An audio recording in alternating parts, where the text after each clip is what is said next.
Hello friends, my name is Hemant Sharma and we are going to discuss the topic linking device और conjunction. Conjunction का ये second chapter है. इससे पहले एक वीडियो हम लोग ऑलरेडी ले चुके हैं जिसमें हम लोगों ने जो है मतलब आप यहाँ पे इसको मैं लिख करके बता रहा हूँ कि लिंकिंग डिवाइस या फिर कंजंक्शंस जिसकी आप लोग बात करते हो, इसमें सेकंड नंबर का पार्ट है ये, ठीक है ना, सेकंड लेक्चर है. तो अब हम इसमें ये देखेंगे कि क्या चीज़ें किस किस तरीके से चलेंगी. तो सबसे पहले हम लोग इसमें लिख के चल रहे हैं कि use of coordinate conjunctions. Use of coordinate conjunctions. और कोऑर्डिनेट कंजंक्शंस जो है उनके अंदर हम लोग सबसे पहले एंड की बात कर रहे हैं, ठीक है ना. एंड को सब कुछ जोड़ने के लिए काम में ले सकते हो. दो वर्ड्स, दो फ्रेज, दो क्लोज, दो सेंटेंसेस, सब कुछ. तो कह सकते हैं कि एंड से दो words,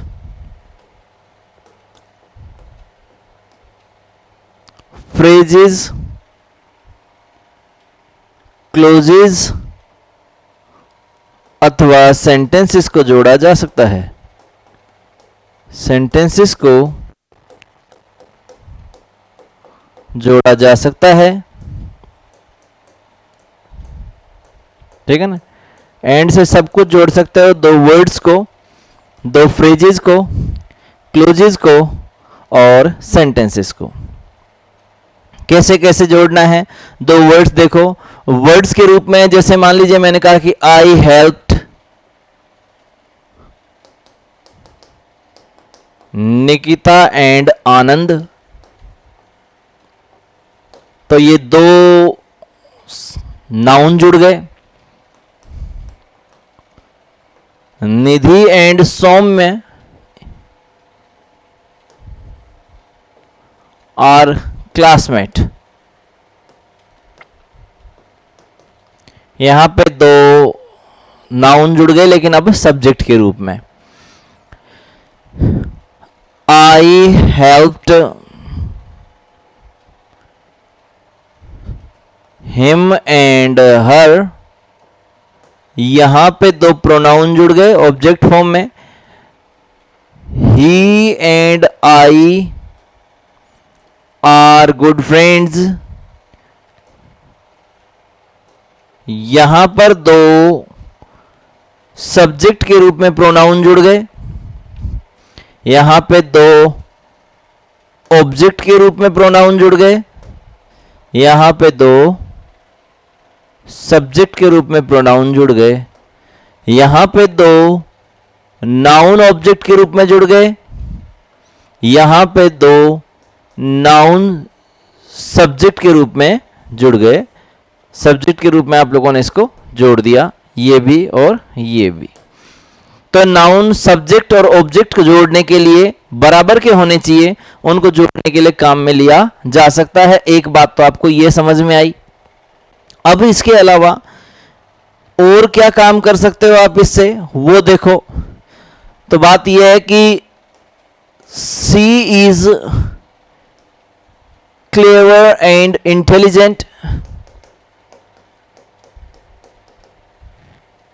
C is clever and intelligent यानी कि दो एडजेक्टिव्स जुड़ गए. एंड से क्या जोड़ दिया आपने, दो एडजेक्टिव जोड़ दिए. सी इज सिंगिंग एंड डांसिंग.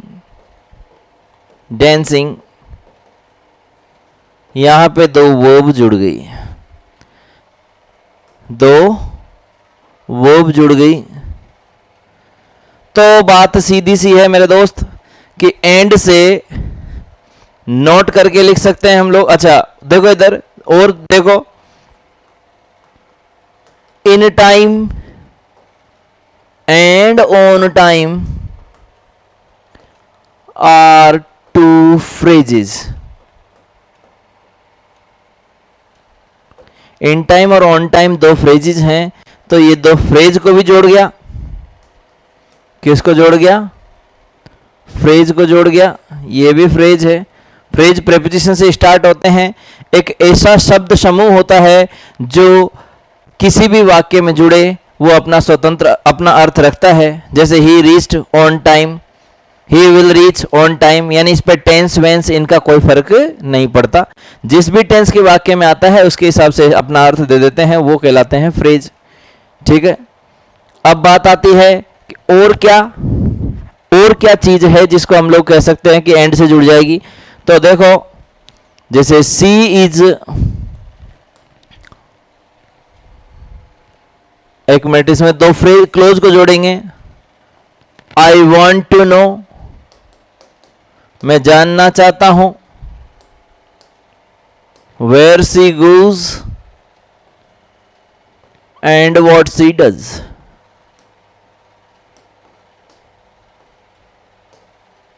मैं जानना चाहता हूं जो वो करती है और जो वो, ठीक है ना। यहां पे आपने दो किसको जोड़ दिया? तो भाई आपने जोड़ दिया दो क्लोजेज को। किससे? इस एंड कंजंक्शन से जोड़ दिया। मतलब एंड से दो क्लोजेज जुड़ गए। ये क्या हो गया? क्लोज हो गया। क्लोज क्या होता है? तो क्लोज उपवाक्य होता है। ऐसा वाक्य जिसमें सब्जेक्ट भी है, वर्ब भी है, सब कुछ है, लेकिन फिर भी वो अधूरा है। जहां वो रहता है, अब अगर मैं कह दूं कि वह रहता है तो बात समझ में आती है, लेकिन जहां वो रहता है तो बात बदल जाती है। ठीक है। तो इस हिसाब से आपको इसमें मीनिंग बदल लेने होते हैं। चलो, यहां पे दो क्लोजेज को जोड़ लिया आपने। अगर मान लीजिए मैं कहता हूं कि Ankit is my classmate and Nidhi is my friend. यहां पे इन दो सेंटेंसेस को, ये स्वतंत्र वाक्य है पूरा का पूरा, ये एंड से जुड़ गया, और ये पूरा स्वतंत्र वाक्य है। दोनों को अलग कर लो, अपना अपना अर्थ रखते हैं। यानी एंड से दो वाक्यों को हम वाक्यों को जोड़ सकते हैं, वर्ड्स को जोड़ सकते हैं, फ्रेजेस को जोड़ सकते हैं, क्लोजेस को जोड़ सकते हैं। तो मैं ये कह सकता हूं कि नोट करके अब हम लोग लिख रहे हैं कि एंड से दो वर्ड्स, दो या दो से अधिक, समझो आप, तो दो या दो से अधिक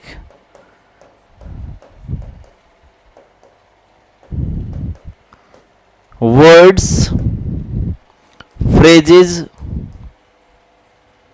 क्लोजेस अथवा सेंटेंसेस को जोड़कर लिखा जा सकता है। इन सब को जोड़कर लिखा जा सकता है। एंड में इतनी सारी चीजें हैं जो कि ये जोड़ देता है। एंड से दो वर्ड्स, फ्रेजेस, क्लोजेस और सेंटेंसेस को जोड़कर लिखा जा सकता है। ठीक है। देखो इधर, ये तो बात हुई पीछे वाली बातों के बिहाफ पे। ये बात जो की है वो तो पीछे वाली बातों के बिहाफ पे की है मैंने, लेकिन अब इसमें एक नई चीज वो और जोड़ लो आप लोग। वो ये कि इसमें एरर अगर बने तो किस तरीके से बनेगी। जैसे सेंटेंस है, मैं बताता हूं, I helped Ravi and Deepak and Sohit. इसमें एरर की बात करो कि इसमें एरर कहाँ पे है। एक ऑप्शन ये दे दिया, एक ऑप्शन ये दे दिया, तो अब आपका एरर जो है वो यहाँ पर है कि एंड से जुड़ने वाली समान चीज़ें अगर है एक साथ, जैसे एक तो रवि हो गया, एक दीपक हो गया, एक सोहित हो गया, यानी एक से ज़्यादा जब व्यक्ति या वस्तु एंड से जुड़ रही है तो एंड आखिरी वाले पर ही लगना चाहिए। आई बात समझ में। जैसे मान लीजिए मैं कहता हूं कि man and woman and children,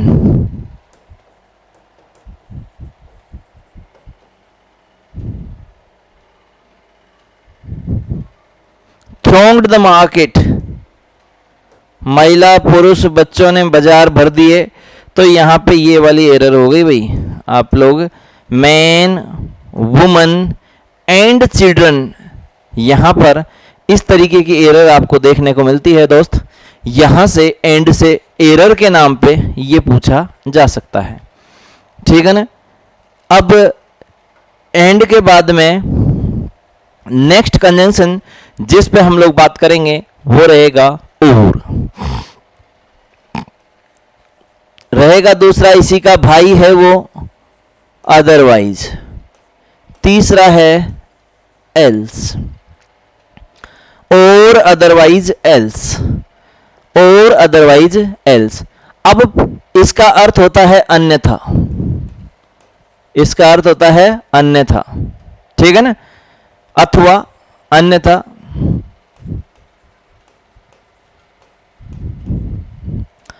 और के पहले दोनों में से एक चॉइस लेनी होती है। बात यह है, आपको ये देखना है, सब्जेक्ट वर्ब एग्रीमेंट जब पढ़ा जाता है तो उसके अंदर हम लोग एक छोटा सा रूल पढ़ते हैं। इसमें क्या पढ़ते हैं कि और से दो सब्जेक्ट्स जुड़ने पर, एक पॉइंट तो ये देख लेना, सब्जेक्ट जुड़ने पर वो बाद वाले सब्जेक्ट के अनुसार आती है, बाद वाले सब्जेक्ट के अनुसार आती है।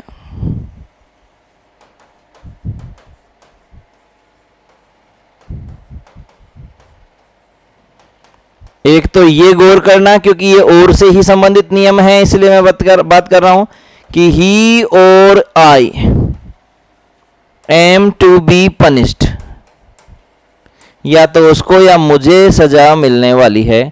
यहां आई के हिसाब से एम हो गया। आई बात समझ में?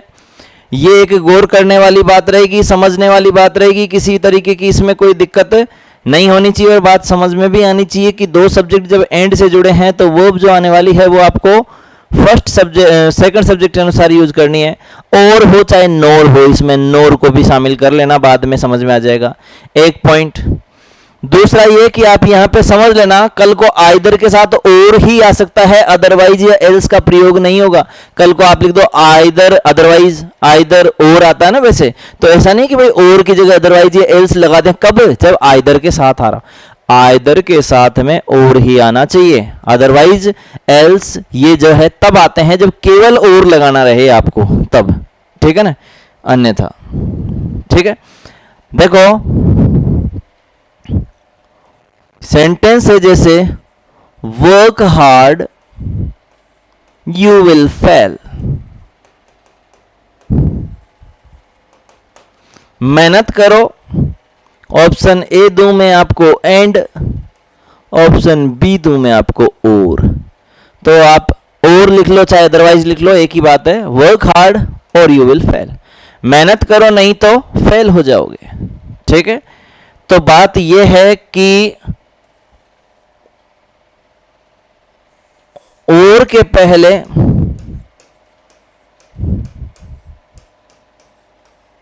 नेगेटिव कंडीशन होती है,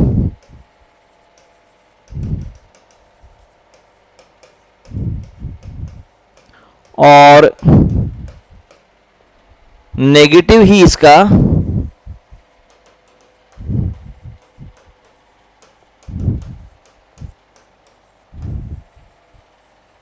रिजल्ट होता है। ठीक है ना, वर्क हार्ड और यू विल फेल, मेहनत करो नहीं तो फेल हो जाओगे, नहीं तो फेल हो जाओगे, नेगेटिव कंडीशन है। ठीक है ना, जैसे keep quiet, I will throw you out,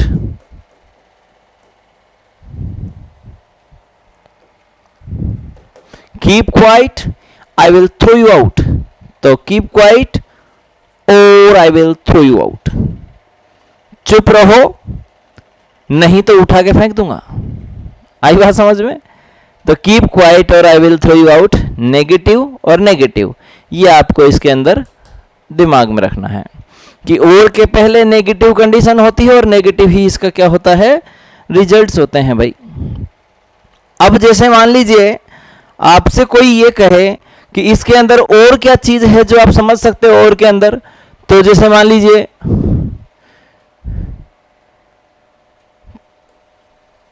come on time you will be debarred from the class। तुम्हें क्लास से वंचित कर दिया जाएगा, समय पर आओ। तो उस अर्थ में भी कम ऑन टाइम, अदरवाइज और एल्स तीनों ही सही है, कोई दिक्कत नहीं है। तीनों का अर्थ एक ही है, तो इसलिए तीनों ही इसमें सही हो जाएंगे। ये बात है और अदरवाइज एल्स के बारे में। इससे संबंधित सारी बातें हम लोगों ने देख ली है और अदरवाइज एल्स के बारे में। अब आप लोगों को ये बात समझ में आनी चाहिए कि और एंड में अंतर कैसे समझेंगे, वो समझो। देखो ये एग्जाम्पल दे रहा हूं मैं, give me blood I shell give you freedom.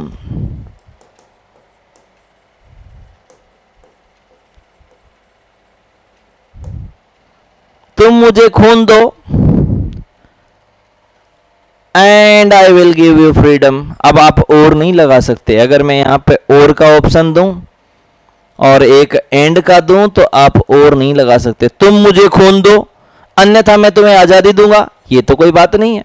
तुम मुझे खून दो और मैं तुम्हें आजादी दूंगा। तो आप ये ध्यान रखना कि एंड के पहले पॉजिटिव कंडीशन होती है और पॉजिटिव ही उसका रिजल्ट होता है, जबकि और के पहले नेगेटिव कंडीशन और नेगेटिव उसका रिजल्ट होता है। भाई समझ में बैठ गई बात? आपको क्लियर है? ये चीज आपको ध्यान में रखनी है। तो एक तो ये हो गया कि और का आप लोग इस तरीके से यूज करोगे, एंड और अदरवाइज एल्स, इनको देखा है अभी आपने। अब बात करते हैं सो या देयरफॉर की। अर्थ है इसलिए, अर्थ है इसका इसलिए। जैसे she was ill, she could not attend the class।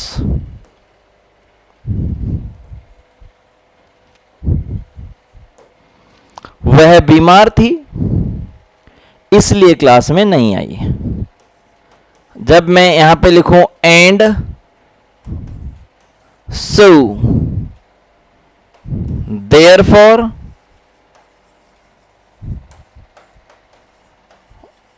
All the above,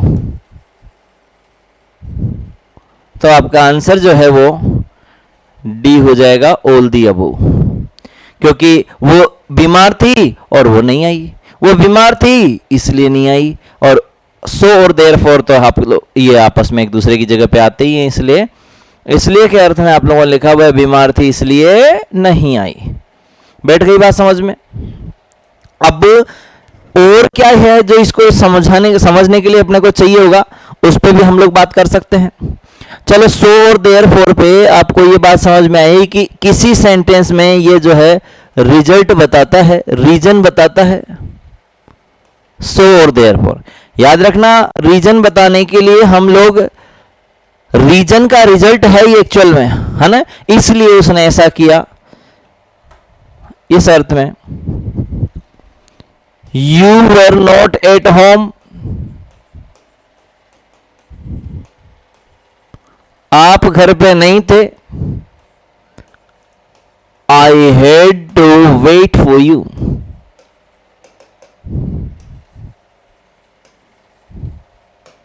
सो आप घर पे नहीं थे इसलिए मुझे आपका इंतजार करना पड़ा। आप घर पे नहीं थे इसलिए मुझे आपका इंतजार करना पड़ा। और ये सेंटेंस यहां पर इस तरीके से सही हुआ। जैसे मान लीजिए मैं कहता हूं कि अगर मान लीजिए और कोई लिखना है तो सो लिख लो, देयरफॉर लिख लो, एक ही बात है। ये सो और देयरफॉर के कंजंक्शन में हम लोग रीजन बताते हैं और रीजन को रिजल्ट बताते हैं कि ऐसा इसलिए हुआ क्योंकि ये था। जैसे my dear sir, I am ill so I can not come to school. आप लोग एप्लीकेशन लिखते थे स्कूल्स की, तो उन एप्लीकेशंस में आपने खूब लिखा है इस बात को कि आदरणीय अध्यापक जी, प्रधानाध्यापक जी, मैं बीमार हूं इसलिए स्कूल नहीं आ सकता। तो सो या देयरफॉर इसलिए के अर्थ में आता है, और ये सेंटेंस में एंड की भी जगह पे कई बार यूज हो जाता है, सब जगह नहीं। Give me blood so I will give you freedom, वहां पे हम लोग यूज करें तो उतना सेंसफुल नहीं बनेगा कि तुम मुझे खून दो इसलिए मैं तुम्हें आजादी दूंगा, वो उसकी जगह एंड ही सूटेबल है। लेकिन कुछ जगह पे ऐसा होता है कि सो और देयरफॉर की जगह पर हम लोग एंड का प्रयोग कर सकते हैं, काफी हद तक ऐसा होता है। जैसे सेंटेंस देखो, she worked hard, she passed, उसने मेहनत की and she passed, so she passed, therefore she passed. दोनों जब आई गए तो ये तो अपने आप आई गया, तो ये तीनों ही इसमें सही है। तो ये चीज एक गौर करने वाली रहती है, इस पे भी आप लोगों को समझ देना चाहिए। परेशानी इसमें बनती नहीं है, कभी कभार हो सकता है कि आपको ऐसी परेशानियां देखने को मिले, लेकिन अगर आप चीजों को समझते हुए चलोगे, जैसे हम लोग आपको लेकर के चल रहे हैं, एक एक छोटी छोटी चीज को मैं आपको समझाते हुए चल रहा हूं भाई, तो आप देखते रहना, और कोई बात समझ में नहीं आएगी तो हम लोग फिर डिस्कशन कर सकते हैं चीज़ों को। वैसे गुंजाइश रहेगी नहीं कि आप लोगों को कोई चीज़ छोड़ी जाए। मेरा मकसद आप लोगों को ये रहेगा कि मैं आपको मैक्सिमम चीज़ों को इन वीडियोस के थ्रू इस तरीके से समझा दूं कि आपको दोबारा चीज़ों को देखने की ज़रूरत नहीं पड़े, प्रैक्टिस करनी पड़े केवल, और काम हो जाए। अब हम लोग एंड, सो, देयरफॉर और अदरवाइज एल्स के बारे में बात कर चुके, तो फिर हम लोगों को बात करनी पड़ेगी बट, लेकिन के अर्थ में आएगा, येट और स्टिल।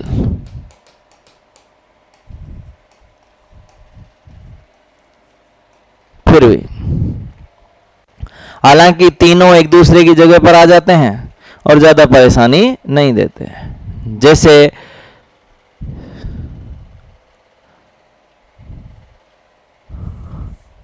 आप लोग इसमें उसने मेहनत की फिर भी फेल हो गया, उसने मेहनत की लेकिन फेल हो गया, इस तरीके के सेंटेंस देखते हो। जैसे he worked hard,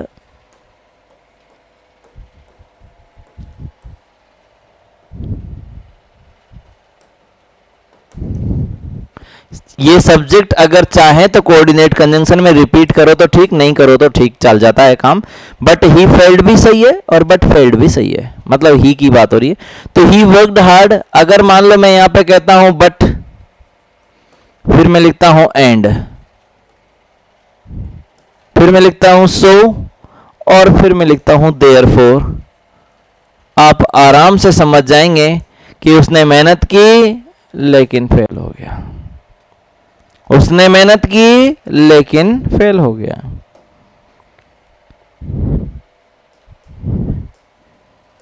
he did not, अच्छा इसमें देखो आंसर मार्क कर दिया, ठीक है। अब देखो, he did not work hard, उसने मेहनत नहीं की।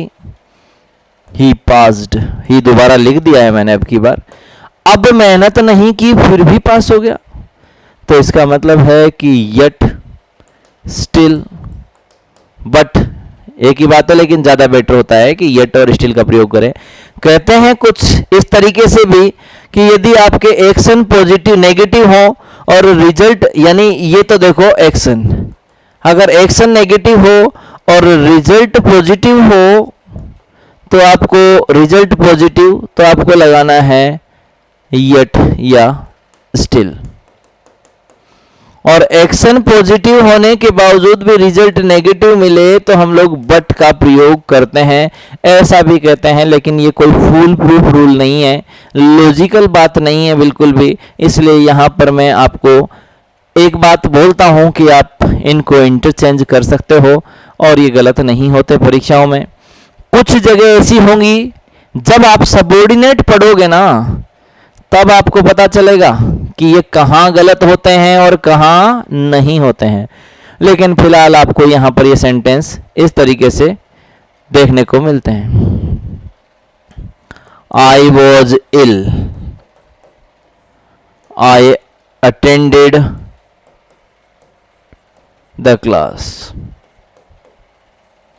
मैं बीमार था बट, यट, स्टिल एक ही बात है, बट स्टिल आप लोग लिख सकते हो फिर भी मैंने क्लास अटेंड की, ठीक है ना।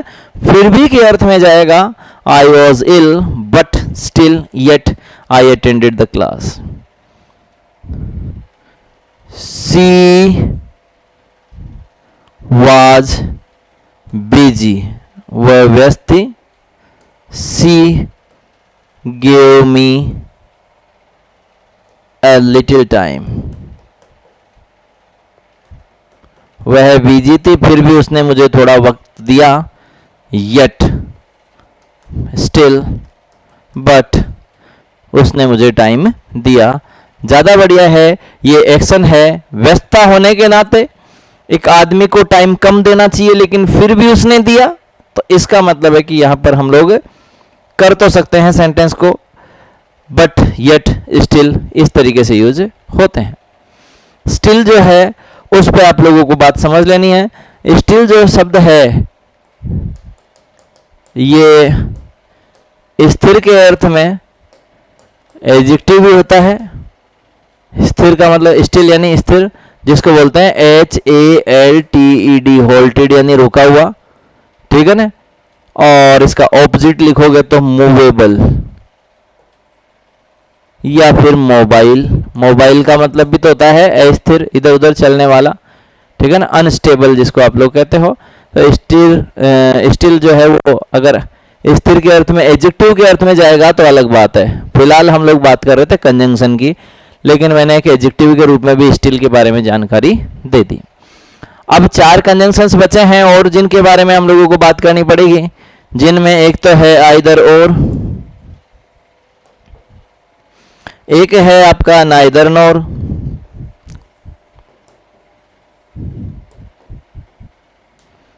एक है नॉट ओनली,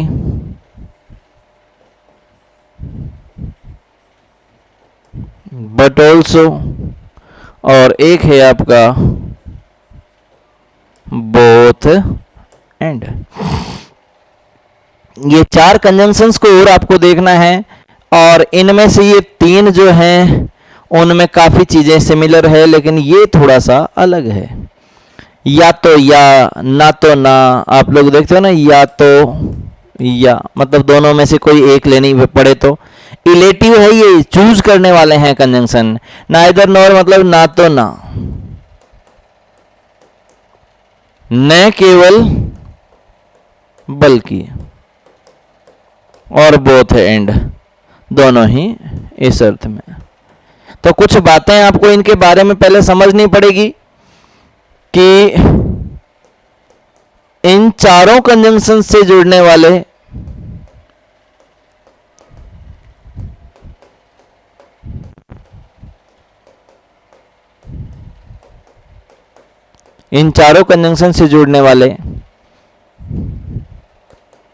सेंटेंसेस के सिंटैक्स स्ट्रक्चर बोलते हैं, समान स्तर के होते हैं। समान स्तर के होने चाहिए, मतलब ये चारों स्ट्रक्चर जो है वो समान लेवल के होने चाहिए। समान लेवल क्या होता है, पहले तो ये चीज देखनी पड़ेगी हमें कि समान लेवल की जो मैंने बात की उसको किस चीज को समान लेवल कहेंगे। समान स्ट्रक्चर्स की बात कर रहे हैं कि स्ट्रक्चर्स कैसे समान होते हैं वो देखो। जैसे मान लीजिए यहां पर शी हेल्प्ड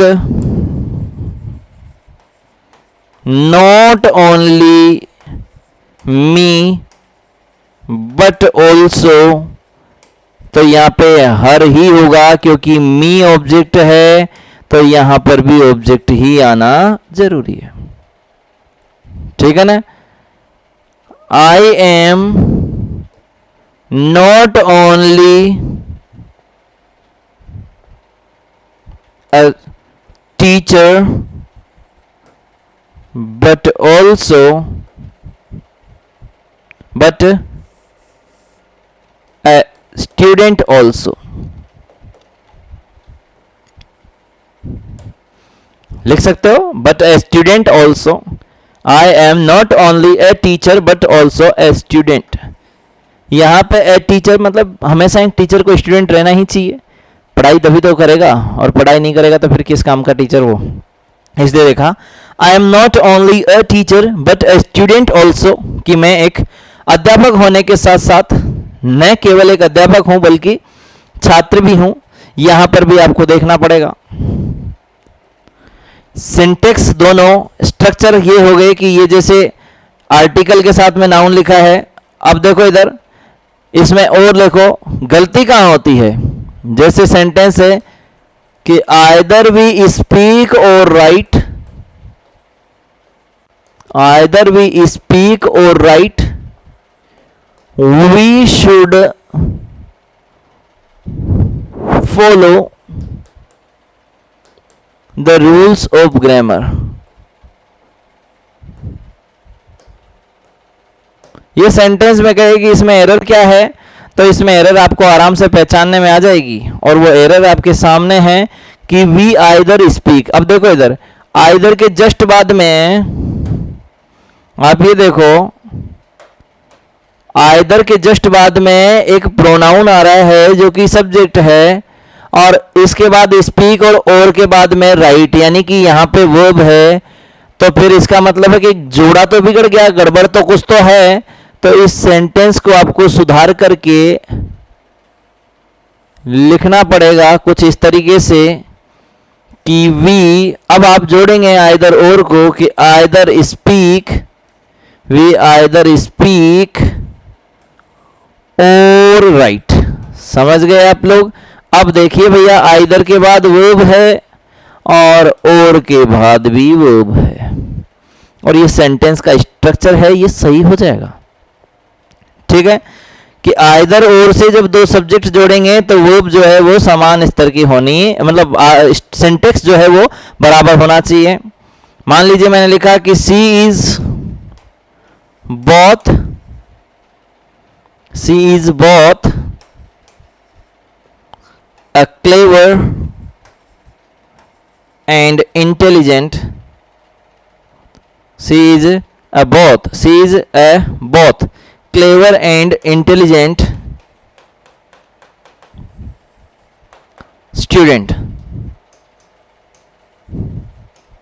तो ये क्लेवर एडजेक्टिव है और इंटेलिजेंट एडजेक्टिव हो गया। दो एडजेक्टिव्स को जोड़ने के लिए हम लोगों ने बोथ एंड को काम में लिया। तो पहली बात तो ये कि इन दोनों की सिंटेक्स यानी कि स्ट्रक्चर जो है वो समान लेवल के होने चाहिए। ये बात आपको काम की है, इसको गौर करना। अब इसके अलावा और भी बातें हैं जो हम लोग बात करेंगे इसमें, वो कुछ इस तरीके की रहेगी कि बोथ एंड से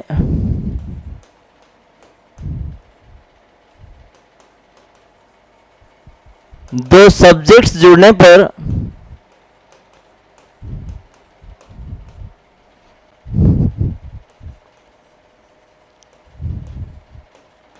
वर्ब हमेशा प्लूरल होती है,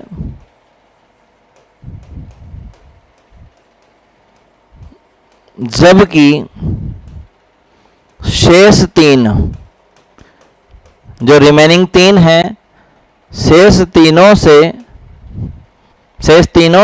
तीन कौन, आइदर और, neither nor, not only but also, शेष तीनों से दो सब्जेक्ट्स जुड़ने पर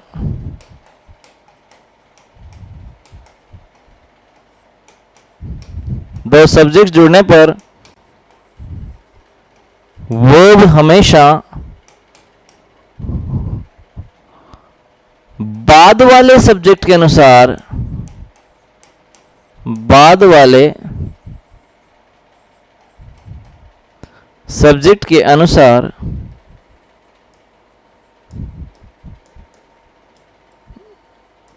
आती है। बाद वाले सब्जेक्ट के अनुसार वर्ब आपको देखने को मिलेगी। कैसे? तो जैसे मान लीजिए मैंने कहा कि आइदर यू और आई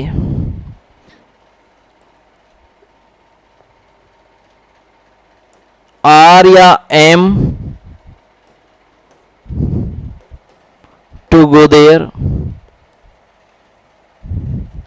अब आपको अगर वर्ब लगानी पड़े तो आप वर्ब लगाएंगे, वो क्या रहेगी? आई एम रहेगी सेकंड सब्जेक्ट के अनुसार। ठीक है ना? अगर मान लीजिए मैं कहता हूं कि not only the teacher but also the students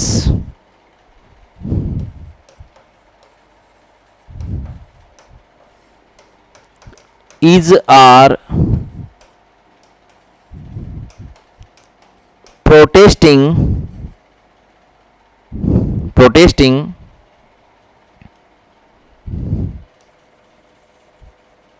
against the haughty attitude of the principal। कि बच्चे और जो अध्यापक हैं दोनों ही, तो not only the teacher but also the students are also, इसमें आपको वर्ब जो है वो विशेष तौर से ध्यान रखनी पड़ेगी सेकंड सब्जेक्ट के अनुसार। एक क्वेश्चन ये हो गया तो दूसरा क्वेश्चन ये हो गया। अब आपको यहां पे समझ में आ गई, होटी यानी होता है घमंडी। होटी यानी क्या होता है? घमंडी। होटी जो है इसका सिनोनिम होता है, ये ध्यान रखना, ये मैं लिख देता हूं, होटी और एरोगेंट, ये इसका सिनोनिम है। एरोगेंट दोनों का मतलब घमंडी होता है। ठीक है ना? हम्बल इसका ऑपोजिट होता है। हम्बल या फिर पोलाइट, आप पोलाइट लिखोगे तो ये दोनों इसके सिनोनिम हैं, ऑपोजिट भी हैं ये एक दूसरे के। ये घमंडी है, ये नम्र है। ठीक है ना? तो आपको यहां बात समझ में आ गई कि आइदर और, neither nor, not only but also में देखो ये आइदर और का, ये नॉट ओनली बट ऑल्सो का। अब बात करते हैं नाइदर नॉर की। Neither Sunita nor her parents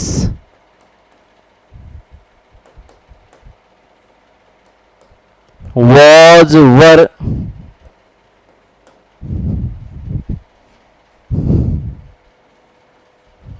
ready to be witness। ना तो सुनीता और ना ही उसके पेरेंट्स विटनेस बनने को तैयार हैं, तो क्या हो जाएगा बताओ? वर रेडी थे, तैयार थे, तो वर रेडी। यहां पे सेकंड सब्जेक्ट के अनुसार आ गई। लेकिन अगर यही सेंटेंस होता कि बोथ जैसे मान लीजिए मैं कहता हूं कि he and she have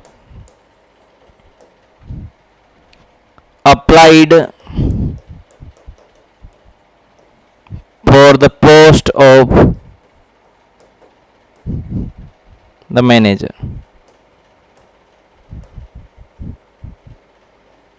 manager की पोस्ट के लिए दोनों ने ही अप्लाई किया है। अगर आपको ऐसा करना पड़े तो इस कंडीशन में आपका जो आंसर है वो बोथ ही एंड सी, आपका उत्तर हो जाएगा हैव। भले ही सी आ रहा है लेकिन फिर भी दोनों को मिला करके और लिखना पड़ेगा, क्योंकि मैंने ये कहा था कि बोथ एंड से जब दो सब्जेक्ट जोड़े जाएंगे तो वर्ब जो है वो हमेशा प्लूरल आनी चाहिए। ये बात आपको समझ में आ गई। अब और कुछ एक्स्ट्रा बातें जो ज़्यादा तो नहीं लेकिन मैं तो रखती है, उन पे भी बात की जाए। कि देखो फिर एक नोट करके लिखेंगे। पहली बात तो काम की बात यह है जो सबसे पहले जरूरी थी, जो मुझे बतानी है, कि इनके जोड़े बिगाड़ने का आपको कोई हक नहीं है। आइदर के साथ और आता है, नाइदर के साथ नोर आता है, नॉट ओनली के साथ बट ऑल्सो आता है, और बोथ के साथ एंड आता है। इनमें से किसी भी जोड़े को आप बिगाड़ नहीं सकते। समझ में बैठी क्या बात? इनमें से किसी भी पेयर को आप बिगाड़ नहीं सकते, ये चीज जरूर गौर करना। क्लियर है? चलिए, तो नाइदर नॉर आइदर और इन पे जो बात है वो सुनना कि बोथ एंड तथा not only but also say जुड़ने वाले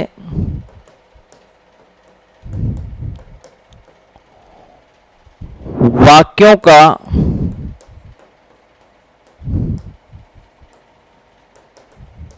मीनिंग एक ही होता है।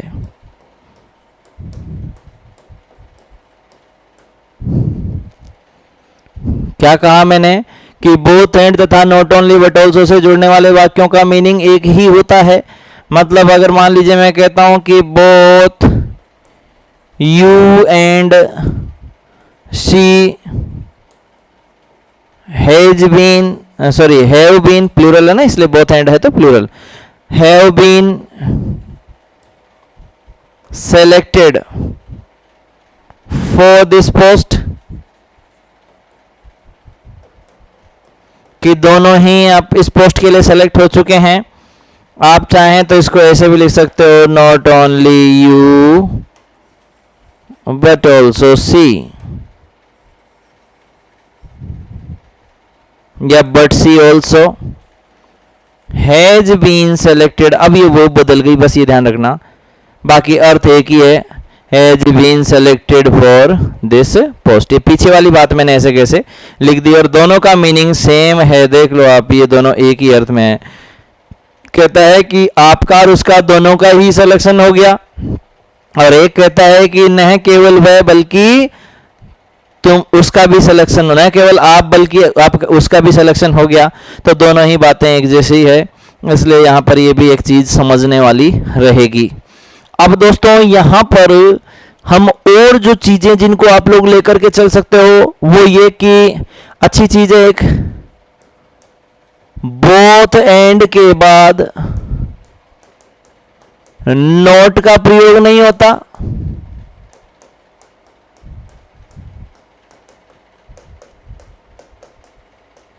बोथ एंड के बाद नॉट का प्रयोग नहीं होता है क्योंकि बोथ एंड से लिखे जाने वाले वाक्यों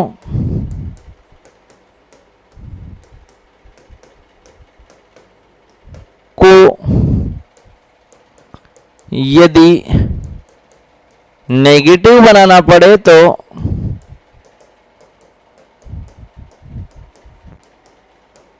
नाइदर नोर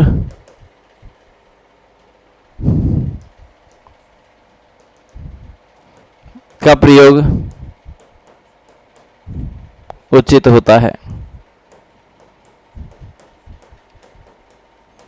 ये रीजन नहीं है, दोनों एक दूसरे से जुड़े हुए नहीं है, लेकिन मैंने एक बात समझाने के लिए लिख दिया, अलग बात है। बाकी ये रीजन नहीं है कि साहब ऐसा इन दोनों को जोड़ने वाली बात जो आप करें तो वो आप नहीं करें। ज़्यादा बढ़िया है कि बस चीज़ें समझ में आ जाएगी। कि अगर मान लीजिए मैं कहता हूं कि both you and he are not to come tomorrow, कि both you and he are not to come tomorrow, कि आपको दोनों को ही कल नहीं आना है, तो ये बात नहीं लिख सकते आप इसको लिखेंगे ये नोट की एरर हो जाएगी, इसलिए neither you nor he is to come tomorrow, ऐसे सही होगा।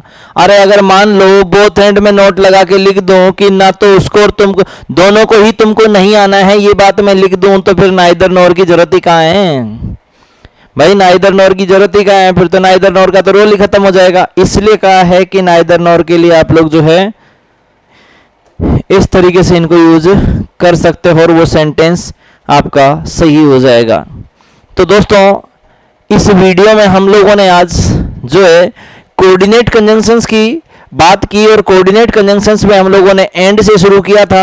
अगर आप पहली क्लास पहले चैप्टर पे पहले वहां से देखना चाहोगे तो आप लोग देख सकते हो कि मैंने सबसे पहले एंड की बात की कि एंड से दो वर्ड्स को, दो फ्रेजेस को, दो क्लोजेस को, सेंटेंसेस को जोड़ा जा सकता है, ये वाली बात हुई। फिर इसके बाद मैं कहा कि हमने सब कौन कौन से सब्जेक्ट ऑब्जेक्ट सब कुछ जोड़ करके इसमें दिखा दिया आपको। फिर इसके बाद दो वाक्यों को जोड़ने की बात हुई तो भी कह दिया, और साथ ही साथ में फ्रेजेस क्लोजेस को भी हमने जोड़ दिया। मैंने कहा एंड से जब दो सेंटेंस जोड़े जाते हैं, एरर की बात की तो ये भी कहा कि जब ज्यादा चीजें एंड से जोड़ रहे हो तो लास्ट वाली पे ही एंड लगाना, रवि, मोहन, दीपक, सोहन एंड अंकिता, ऐसे करके। फिर इसके बाद में कहते हैं कि अगला कंजंक्शन के रूप में आप लोगों ने लिखा और अदरवाइज एल्स को, जिसका मतलब होता है अन्यथा। इसमें आप लोग और अदरवाइज एल्स में सब्जेक्ट वर्ब एग्रीमेंट का भी मैंने यहाँ पे हवाला दिया कि भाई वहां पे आपको ये सब चीजों को जोड़ना है, और जोड़ो तो वर्ब जो है वो सेकंड सब्जेक्ट के अनुसार आनी चाहिए, और में और नॉर में। ये भी ध्यान रखना कि ये और नॉर दोनों की बात है, ठीक है ना। याद रखना आइदर और होता है, एक और अलग कंजंक्शन है, इसकी बात हो रही है। यहां पे उसने लिखा कि जब दो एंड से और से पहले नेगेटिव कंडीशन और एंड से पहले पॉजिटिव कंडीशन होती है, इसकी बात हम लोगों ने कही give me blood and I shell give you freedom, इस वाले सेंटेंस से कहा था। सो देयरफॉर की बात की तो भी उसमें समझाया कि इसलिए के अर्थ में रीजन बताना, और फिर उसके बाद में उसकी लॉजिकली बात करता है। मैं बीमार हूं इसलिए स्कूल नहीं आ सकता, वो वाली बात आप लोगों ने की। बट येट स्टिल जो है वो आप लोगों को पता है कि कॉन्ट्रास्ट दिखाने के लिए होता है, इसको कह सकते हो विरोधाभास, ठीक है ना। विरोधाभास दिखाने के लिए हम लोग यूज करते हैं इसको। फिर हम लोगों ने बात की इसके अंदर कि negative action, negative result, positive action, negative action sorry positive action और पॉजिटिव रिजल्ट पे एंड चला जाता है। आइदर और neither no, not only but also की बात की कि इन चारों कंजंक्शन से जोड़ने वाली चीजें समान होनी चाहिए, एक बात। दूसरी बात ये कहा कि इनसे जोड़ो तो हमेशा याद रखना कि वर्ब जो है वो सेकंड सब्जेक्ट के अनुसार आती है, लेकिन बोथ एंड में प्लूरल वर्ब आती है, ये बात हम लोगों ने कर ली। फिर इसके बाद में हम लोगों ने जो है नाइदर नॉर से सब्जेक्ट जोड़ करके देख लिए। बोथ एंड नॉट ओनली का एक ही अर्थ होता है, ये बात भी हम लोगों ने इसके अंदर कर ली। और लास्ट पॉइंट वो था कि अगर आपको जो है नेगेटिव सेंटेंस बनाना है इन चारों कंजंक्शन में तो बोथ एंड नेगेटिव बनाने के लिए नहीं है मेरे दोस्त, ठीक है ना। नॉट ओनली बट ऑल्सो और बोथ एंड से जुड़ने वाले दोनों वाक्यों का एक ही अर्थ होता है, ये बात हम लोगों ने इस वीडियो में की। तो साथियों इस टॉपिक के अंदर हम लोगों ने कोऑर्डिनेट कंजंक्शंस के यूसेज को देखा है। इससे आगे वाला जो टॉपिक है वो यूज ऑफ सबऑर्डिनेट कंजंक्शंस पे बेस्ड रहेगा। सबऑर्डिनेट कंजंक्शंस कौन कौन से होते हैं उन पे बात होगी। तो लिंकिंग डिवाइस कह लो, कंजंक्शन कह लो, कुछ इस तरीके से इनकी प्रोग्रेस होती है और टोटल बेस्ड है मीनिंग पे। मीनिंग समझ में आ जाता है तो कंजंक्शन समझ में आ जाते हैं, ये बात आप बिल्कुल मत भूलना। तो यहाँ आज के वीडियो में हम यहीं पे विराम देते हैं। नेक्स्ट वीडियो जो होगा उसमें हम लोग डिस्कस करेंगे अगले पॉइंट पे, जो कि रहेगा यूज ऑफ सबऑर्डिनेट कंजंक्शन। तो मिलते हैं एक और वीडियो में, तब तक के लिए good bye, take care, thank you.